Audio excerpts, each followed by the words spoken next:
हाथी ने एक बार फिर उत्पात मचाया और सोवा गांव में एक घर में हमला कर दिया और एक ही परिवार के 3 लोगों की जान ले ली। मृतकों में देखिए पिता समेत 2 बच्चे शामिल हैं। बताते चले आपको एक दंतैल हाथी अब तक कुल 9 लोगों की जान ले चुका है। इस हाथी को काबू में करने के लिए पश्चिम बंगाल से स्पेशल टीम को बुलाया गया है। अब ये टीम हाथी को घने जंगल की ओर खदेड़ने का काम करेगी। हालांकि खबर ये मिली है कि अभी तक इस हाथी को ट्रेस नहीं किया जा सका है और ये जो हाथी है अब तक 9 लोगों की जान ले चुका है। आदमखोर हाथी है। यहाँ पर आपको बता दें कल भी एक परिवार पर हमला किया, 3 लोगों की मौत हो गई और 2 बच्चे और एक पिता, तीनों लोगों की, एक ही परिवार के इन तीनों सदस्यों की इस हाथी ने जान ली है। ये जो तस्वीर आप देख रहे हैं उसी हाथी की है। अब लोग ऐसे में दहशत में हैं, मसाल जला करके हाथी को खदेड़ने की कोशिश कर रहे हैं। आपको बताते चलें कि स्पेशल टीम को बुलाया गया है बंगाल से इस हाथी को खदेड़ने के लिए, लेकिन ये हाथी अभी तक ट्रेस नहीं किया जा सका है। आसपास के इलाके के जो लोग हैं वो परेशान हैं, दहशत में हैं। वन विभाग से लगातार यही गुहार लगा रहे हैं कि इनको यहां से खदेड़ा जाए ताकि लोग सुरक्षित रह सकें।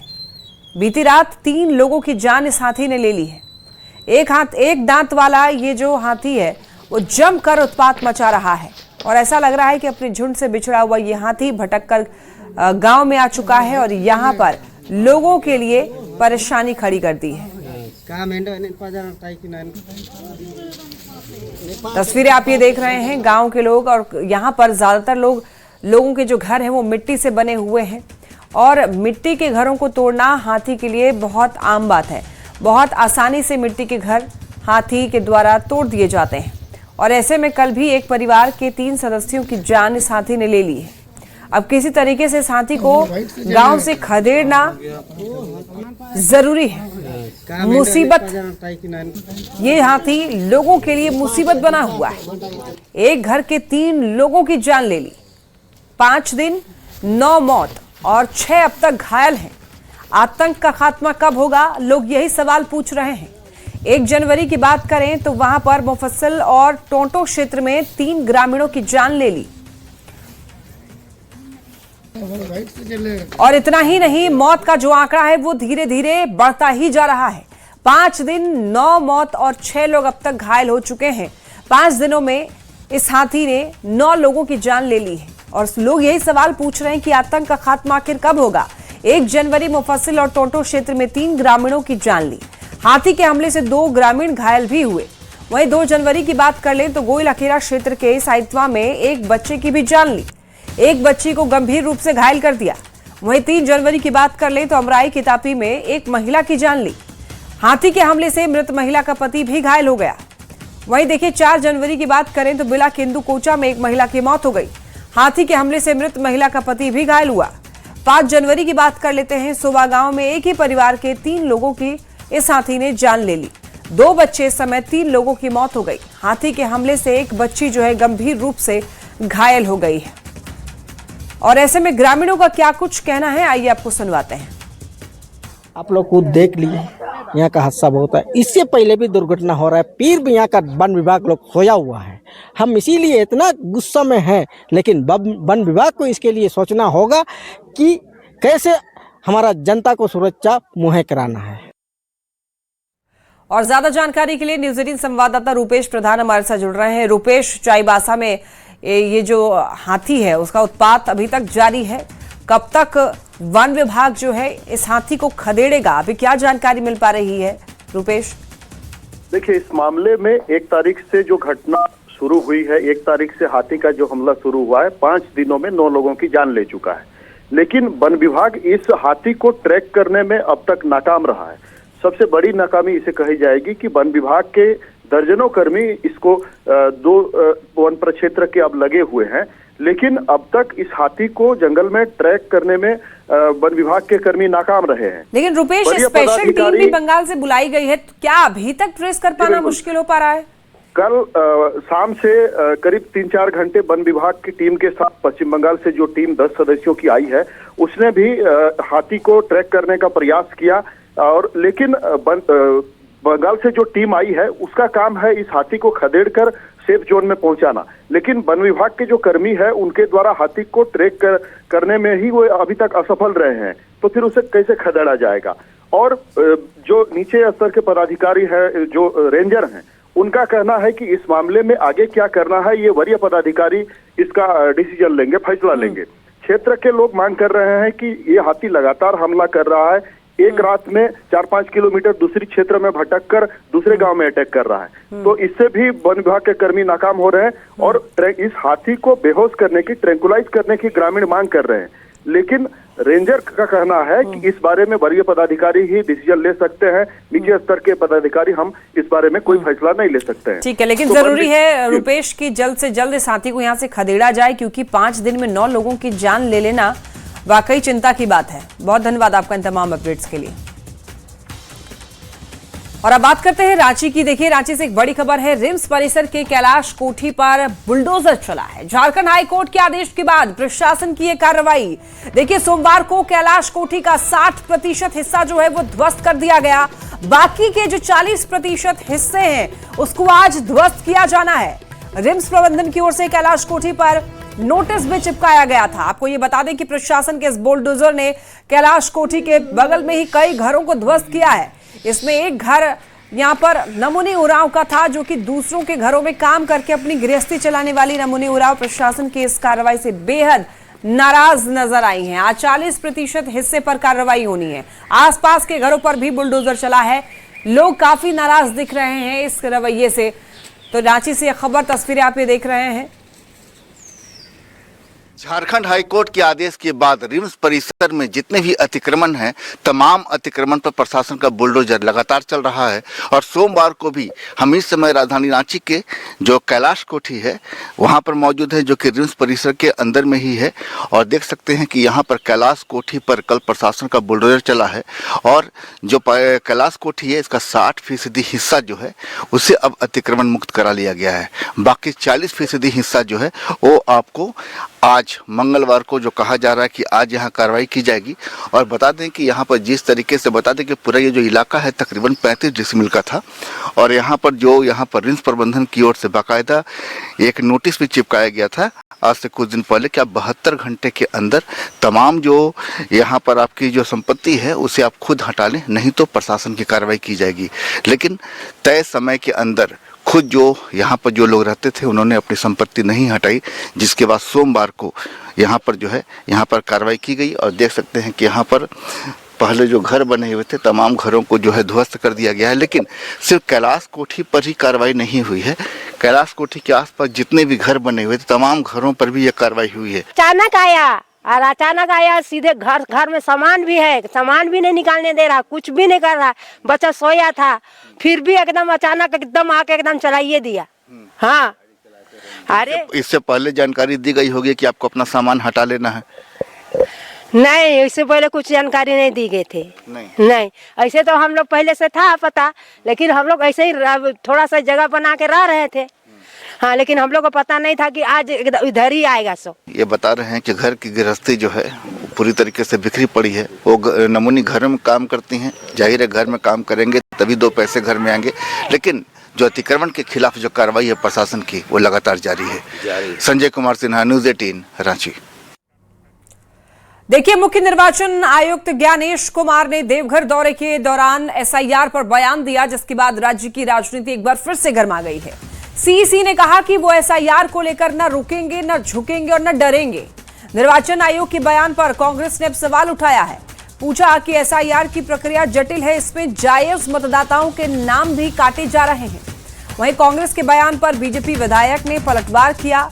कहा कि कांग्रेस घुसपैठियों को लीगलाइज करना चाहती है ताकि उसे अपना वोट बैंक बना सके।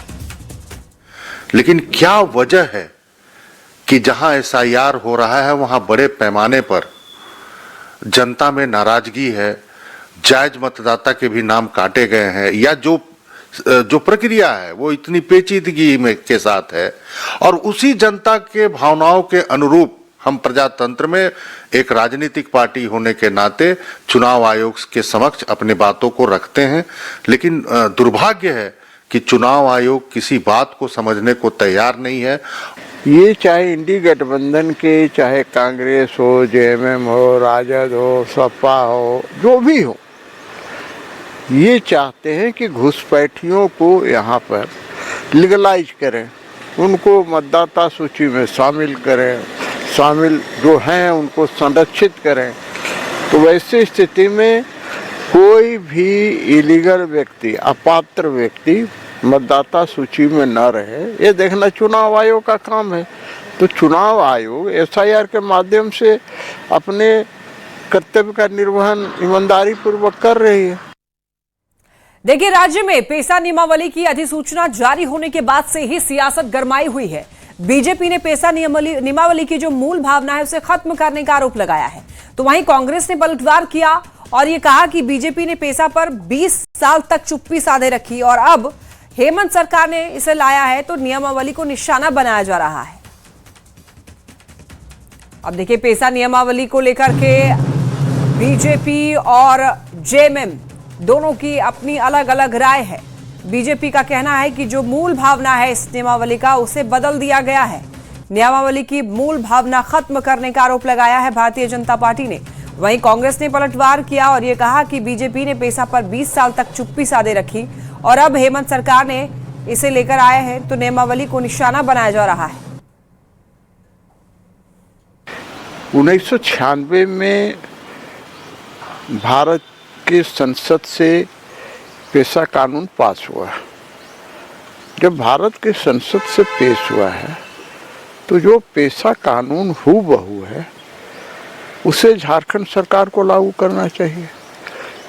भाई, हमारा आदिवासी समाज क्या है? आदिवासी समाज रूढ़िवादी चीज़ों में विश्वास करता है, लेकिन पेशा कानून में जैसा सुनने में आया, मैंने ड्राफ्ट देखा नहीं है, कि उससे उसको विलुप्त किया गया है। विशेष करके हमारे विपक्षी दल बीजेपी जो है वो संकल्प और नियमावली आने के पहले से सवाल खड़े कर रहे हैं। ये वो लोग हैं जो पिछले 20 वर्षों तक इस पेशा नियमावली को फाइलों में बंद रखा। आज जब गठबंधन की सरकार हेमंत सोरेन के नेतृत्व में इसको धरातल पर लाने का प्रयास करा और जो मूल भावना है कि ग्राम सभा जो है वो सर्वोच्च रहेगा निर्णय लेने के लिए, वहीं पर जल जंगल जमीन की रक्षा की बात होगी।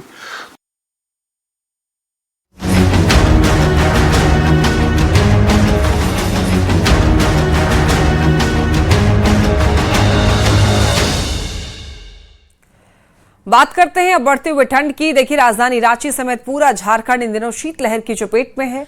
रांची के कांके का न्यूनतम पारा आज गिरकर 2 डिग्री तक पहुंच गया, जहां पर एक ओर ठंड के कारण लोगों की परेशानी बढ़ी हुई है, लोग घरों में रहने को मजबूर हैं, वहीं दूसरी ओर किसानों को भी ठंड के कारण परेशानियों का सामना करना पड़ रहा है। सर्दी का सितम लगातार जारी है, तापमान नीचे गिरता जा रहा है, शीतलहर का कहर जारी है। ऐसे में आम जनजीवन जो है वो प्रभावित हुआ है। मौसम का मिजाज आज कुछ बदला बदला सा है।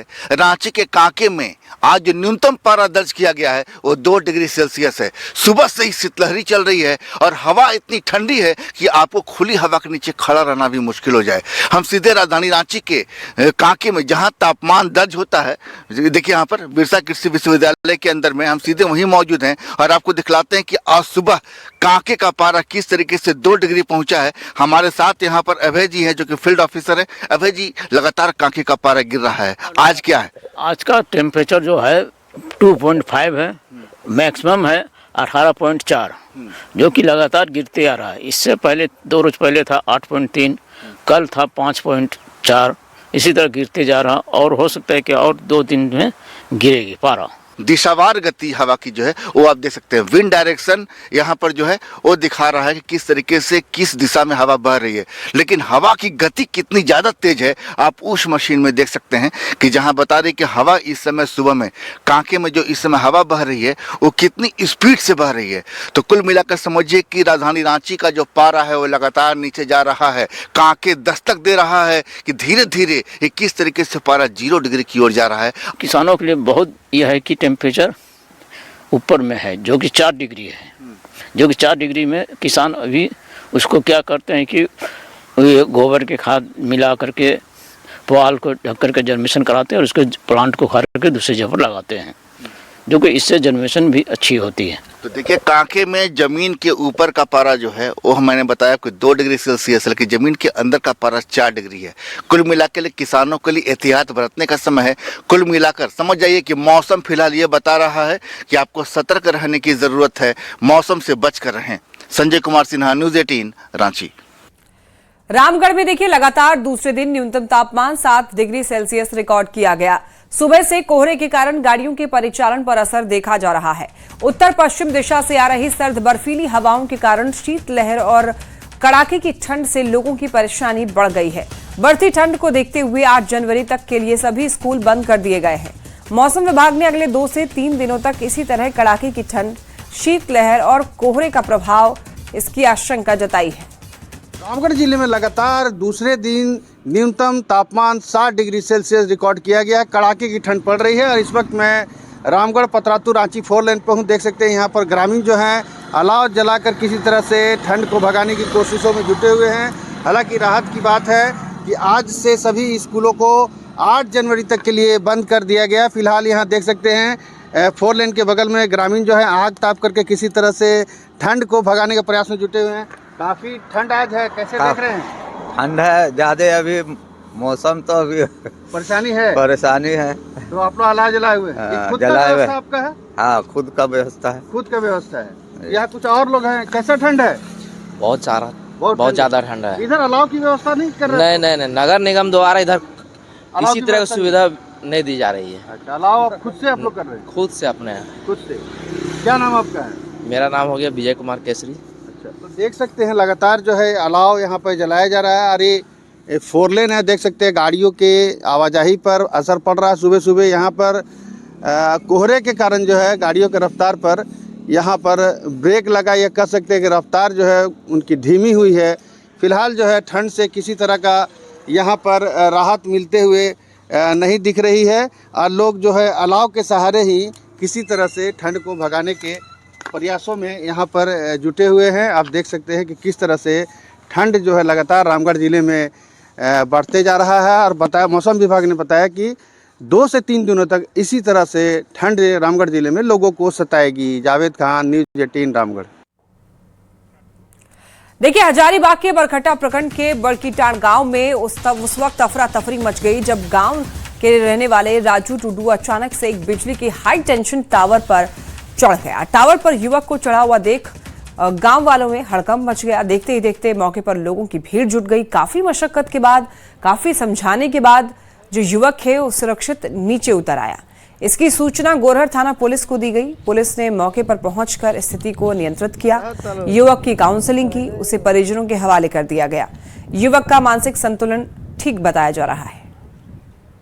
धीरे धीरे उतरने का कोशिश किया और ये जो क्षेत्र था गोरहर थाना में पड़ता है और सिमरिया क्षेत्र में, तो तब फिर हम सूचना मिला तो फिर धीरे धीरे हम लोग जैसे उतरा तो फिर उसके माता पिता गले लगाने लगे। भाई भी आए, पिता भी आए, गले लगाए और फिर उसे सही सलामत घर ले गए। और अब बात करते हैं रांची के धुरवा की, जहां से लापता भाई बहन का अब तक सुराग नहीं मिल पाया है। लोगों का सब्र भी अब धीरे धीरे टूट रहा है। पुलिस को 24 घंटे का अल्टीमेटम भी दिया गया। हालांकि पुलिस ने सूचना देने वाले को 51,000 रुपए इनाम की घोषणा भी की है, लेकिन सवाल यही है कि आखिर कहां गायब हो गए बच्चे। पूरा मामला क्या है, देखिए आप इस रिपोर्ट में।